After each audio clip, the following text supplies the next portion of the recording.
Buenos días.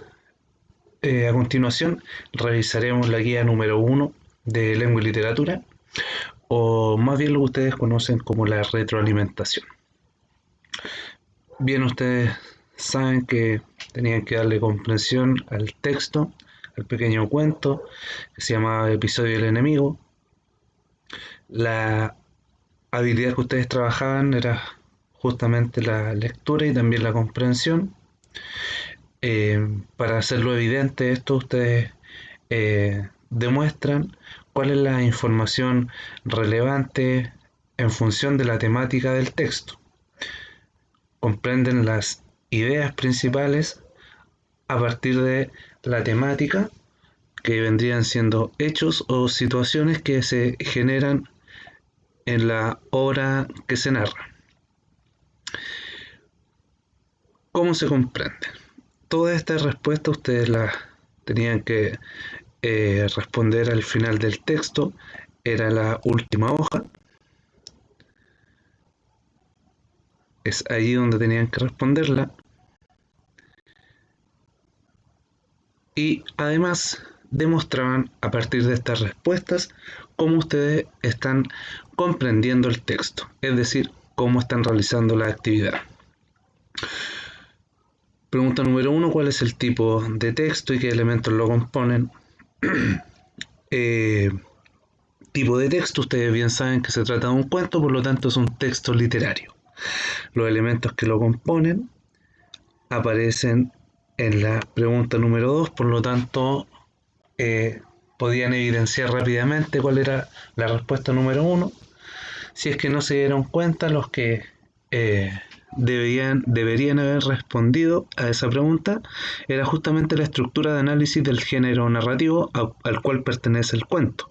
Por lo tanto, debieran fijarse primero en el narrador, en el personaje, en el ambiente y en la trama o la temática del texto. Estructura de análisis para poder fijarse en los elementos que son relevantes a la hora de leer un texto o a grandes rasgos lo que es la lectura de una novela. El título del cuento, entre paréntesis dice, sin haber leído antes el cuento, ¿de qué espero que se trate el cuento? Es decir, usted realiza una apertura y una reflexión para darle comprensión a su análisis. A partir del título, lógicamente, nosotros ya sabemos que se trata del episodio del enemigo, por lo tanto, podríamos esperar que se trata sobre alguna rencilla. Esto porque ya sabemos que existe. Bien, continuamos. ¿Cuál es la temática del texto? Subraya o marca el texto. ¿Cuál es la idea secundaria del texto? Lo mismo, subrayar. Transcribir el fragmento o identificar el clímax. Bueno, para la respuesta 4, para responderla como corresponde o debidamente, nosotros debiéramos primero darle la lectura al texto completo para poder identificar la temática. Debido a que el texto es breve y una vez que ustedes lo lean se van a poder dar cuenta que sí pueden igual subrayar un fragmento. Lo mismo con la idea secundaria. A continuación vemos, por ejemplo, como temática el enemigo en la casa y como idea secundaria o características que nos dan a entender de por qué está el enemigo en la casa, que vendrían siendo la idea secundaria, nosotros subrayamos dos fragmentos más. Por ejemplo, cuando dice, me dijo entonces con voz firme, para entrar en su casa he recurrido a la compasión, le tengo ahora a mi merced y no soy misericordioso. La otra, precisamente porque yo ya no soy aquel niño, me replicó, tengo que matarlo.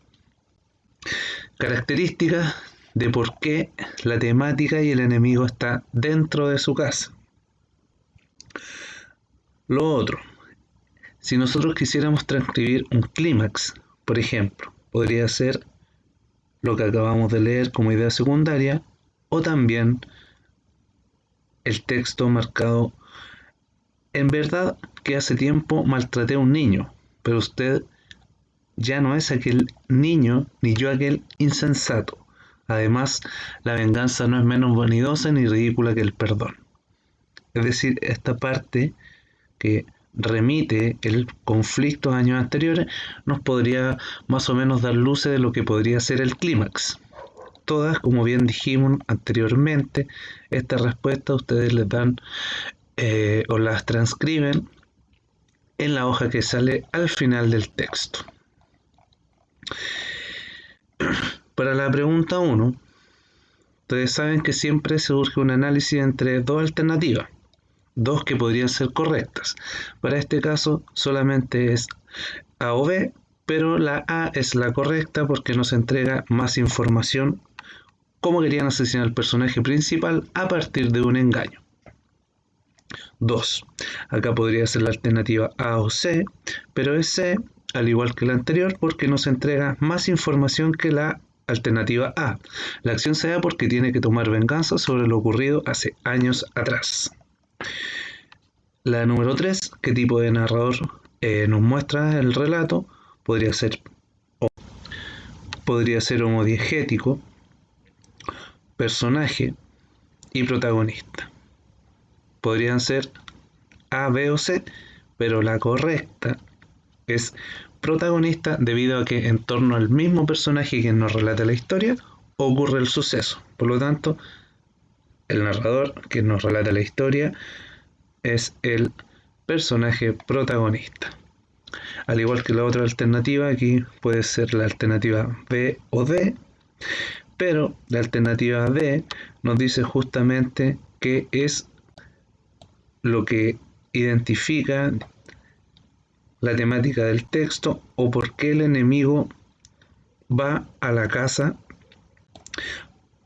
Es porque justamente quiere reclamar justicia. Formación, digamos, más específica y verídica que la alternativa D. Como última tarea, ustedes debían realizar un relato, primera situación de infancia y segundo como el desenlace. Podrían entregarle mucha información, lógicamente la brevedad del texto, porque una rencilla que en ellos pasó desde niño, y además porque ya el cuento termina con un conflicto, por lo tanto ustedes solamente tienen que acabar con el desenlace. Para finalizar leo el ejemplo que realicé yo para poder terminar con la actividad. Dichas las palabras que anhelaba mi muerte, mi ajusticiamiento, le quito el revólver y me adelanto, lo apunto directo al cráneo. Fue un gran amigo mío en el pasado, de hecho fue el primer amigo de mi vida. Me pone muy nostálgico porque siempre quedará en mi memoria. Sin embargo, ese día acabó la amistad y se acabó lo que tanto reclamaba, la justicia. Espero no les haya dificultado el texto, les haya gustado y comiencen a apasionarse por la lectura, debido a que les abrirá un montón de mundo y también les enseñará diferentes disciplinas, siempre y cuando a ustedes les llame la atención el querer aprender de forma constante. A través de la lectura sí se puede hacer.